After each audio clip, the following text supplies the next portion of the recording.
As we keep an eye on your world this morning, President Donald Trump hosted Israel's Prime Minister at Mar-a-Lago to discuss Israel-Gaza's peace plan. Kamal Afzali reports the president also discussed more strikes against suspected drug traffickers in Venezuela.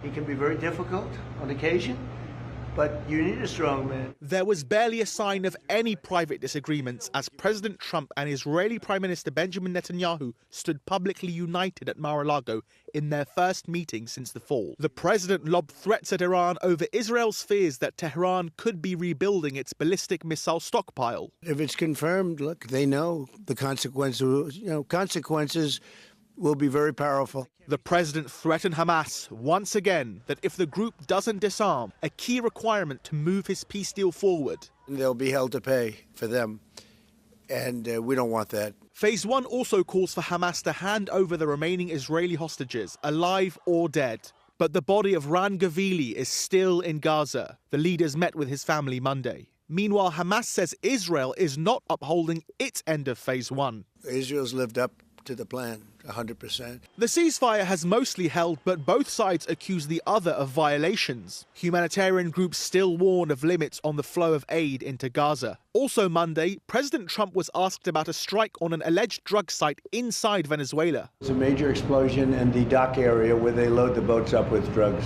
They load the boats up with drugs, so we hit all the boats. The president didn't say where or when, or crucially, who carried out the strike. The Pentagon has directed questions to the White House, though it did announce that the U.S. military struck another suspected drug boat in the Pacific, killing 2 people. Kamal Afzali, CBS News, London. Yesterday's boat strike was the 30th launched by the Trump administration this year. More than 100 people have been killed.